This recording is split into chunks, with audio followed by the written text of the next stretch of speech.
तो मकर संक्रांति के मौके पर प्रयागराज महाकुंभ में अमृत स्नान जारी है। 13 अखाड़ों के साधु संत सन्यासी अमृत स्नान कर रहे हैं। करोड़ों की संख्या में पहुंचे सनातनी श्रद्धालु भी संगम तट पर पवित्र डुबकी लगा रहे हैं। कल महाकुंभ की शुरुआत हुई थी। कल से आज तक 3 करोड़ से ज्यादा श्रद्धालु संगम में अभी तक स्नान कर चुके हैं, जिसकी अद्भुत तस्वीरें हम आपको ब्रह्म मुहूर्त से दिखा रहे हैं कि कैसे अखाड़ों की बात करें वो एक एक करके स्नान करने पहुंच रहे हैं। और सिर्फ देश से जुड़े हुए लोग ही नहीं बल्कि विदेश से भी तमाम जो सनातनी हैं या फिर जो सनातन धर्म में आस्था रखते हैं, विश्वास रखते हैं, वो महाकुंभ में स्नान करने के लिए पहुंच रहे हैं।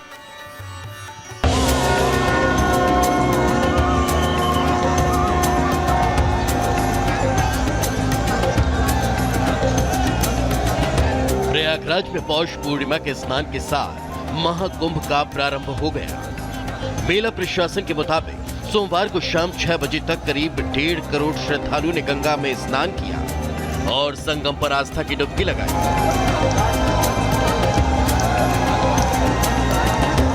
इस दौरान श्रद्धालुओं पर हेलीकॉप्टर से फूलों की वर्षा की गई। मेला प्रशासन के मुताबिक स्नान पर्व के दौरान सभी घाटों, अखाड़ों और श्रद्धालुओं पर गुलाब की पंखुड़ियां बरसाई गई। लेकिन महाकुंभ में मंगलवार सुबह की छटा अलग ही रंगों में रंगी नजर आई। पवित्र मकर संक्रांति के दिन अमृत स्नान की शुरुआत हुई। श्री पंचायती अखाड़ा महानिर्वाणी के संतों के पवित्र स्नान से शुरुआत हुई। फिर श्री पंचायती अखाड़ा आनंद के सन्यासियों ने संगम तट पर पवित्र डुबकी लगाई। इसके बाद बाकी अखाड़ों के संत सन्यासी क्रमवार तरीके से अमृत स्नान के लिए घाटों पर पहुंचते रहे।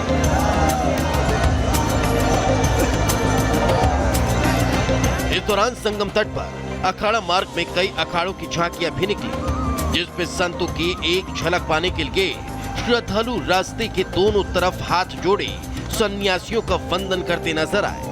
सनातन धर्म की हर हर महादेव, हर हर महादेव, हर हर महादेव।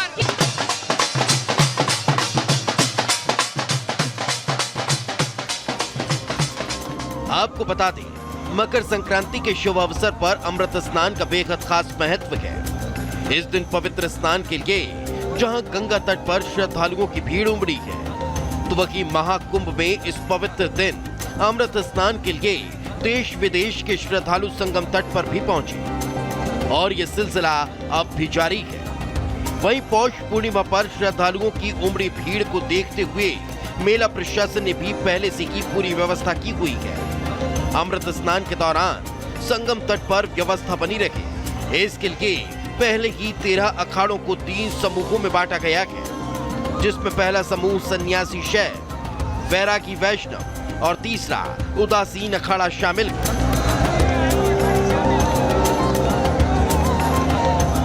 कुल मिलाकर दुनिया के सबसे बड़े और सबसे महत्वपूर्ण धार्मिक समागम में देश के कोने कोने से आए अखाड़ों के साधु सन्यासियों के दर्शन से पूर्ण महाकुंभ में पहुंचे श्रद्धालु गदगद हैं। सभी इस बात के लिए आशान्वित हैं कि विषुकुंभ योग और पुनर्वसु नक्षत्र के संयोग से बने विलक्षण समय में अमृत स्नान के पश्चात उनके सारे कष्ट हमेशा के लिए दूर हो जाएंगे। Bureau report, Republic Bharat. तो रिपोर्ट तो आपने देख ली और अब आपको एक और रिपोर्ट दिखाएं, उससे पहले कुछ लोग मेरे साथ मौजूद हैं, उनसे बात करेंगे। यहाँ पर देख सकते हैं कई लोग हैं, लेकिन सबसे पहले मैं आपके पास आना चाहूंगी। बहुत देर से मैं आपको देख रही हूँ। पोती है ये आपकी? पोती है साहब। तो क्या 2 दिन से ऐसे ही घूम रहे हैं? हाँ, 2 दिन से ऐसे घूम रहे लेके माता। इतना किलोमीटर चलना पड़ रहा है, यहाँ तो गाड़ी भी बंद है, कुछ नहीं है। नहीं, थाक वाक कुछ नहीं लगती साहब। तो ये आस्था है भगवान के प्रति? आस्था है साहब। या आप चाहते हैं पोती को भी घुमाएं? हाँ, घुमाओ। वडनगर से आए मोदी जी गांव में से। हाँ, तो देखिए ऐसे ही घूम रहे हैं अपनी पोती को कंधे पर बिठाए हुए, और बुजुर्ग हैं लेकिन उसके बावजूद कह रहे हैं भगवान की आस्था है। कुछ और कहना चाहेंगे? नहीं, बस योगी जी, मोदी जी को धन्यवाद साहब, वो बढ़िया व्यवस्था करेंगे।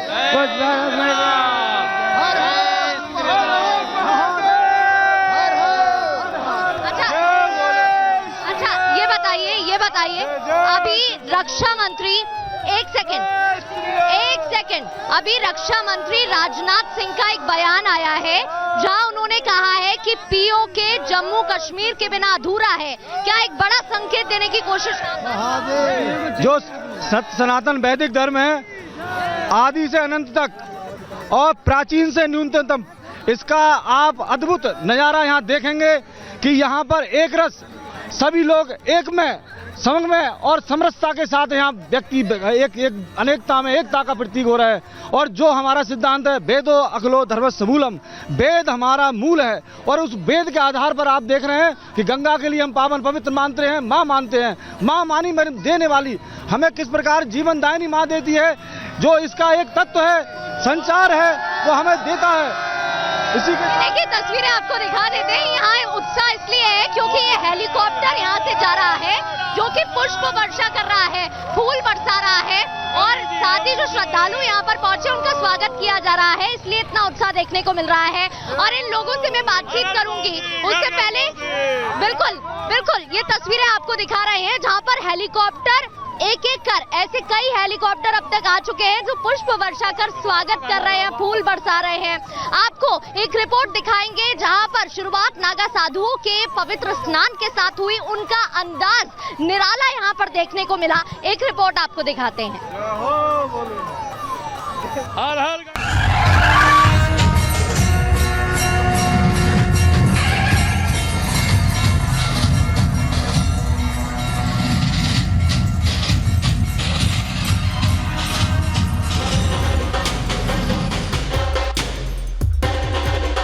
आध्यात्म, सांस्कृतिक और धार्मिक समागम का सबसे बड़ा पर्व महाकुंभ चल रहा है। लेकिन महाकुंभ हो और नागा साधुओं की बात ना हो, ये कैसे संभव है?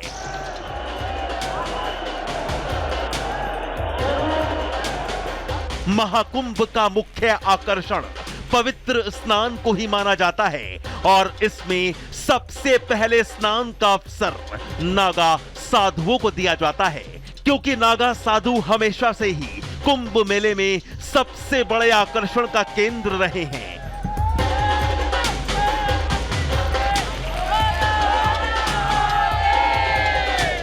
मकर संक्रांत की सुबह सूर्य की जैसे ही पहली किरण फूटी, तभी हर हर महादेव का जयकारा लगाते हुए नागा साधु शरीर पर भभूत मलकर अपने अपने अखाड़ों से संगम की ओर दौड़ पड़े। हाथों में फरसा, गदा, तलवार, भाला और त्रिशूल डमरू लेकर निकले नागा साधुओं का प्रयाग की धरती पर हुजूम उमड़ पड़ा।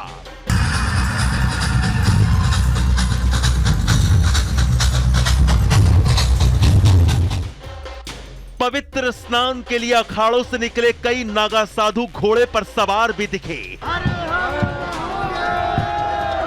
अमृत स्नान से पहले नागा साधुओं ने धर्म ध्वज को प्रणाम किया।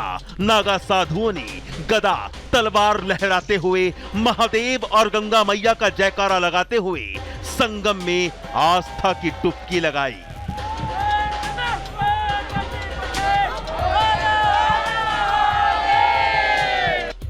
संगम तट पर उल्लास, उमंग, उत्साह और असीम ऊर्जा के साथ नागा साधु अमृत स्नान करते दिखे।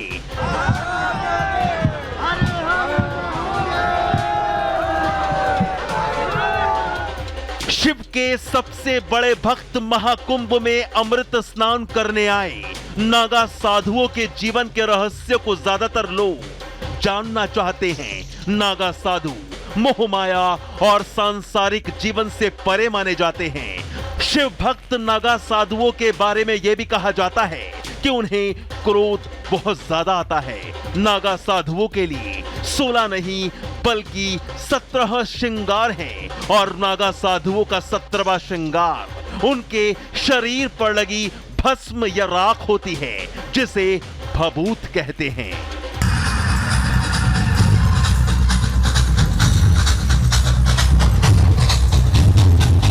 भस्म के अलावा नागा साधुओं के श्रृंगार चंदन, रुद्राक्ष माला, डडूल माला, डमरू, चिमटा और पैरों में कड़े आदि शामिल हैं। नागा साधु के 17 श्रृंगार शिव भक्ति का प्रतीक है।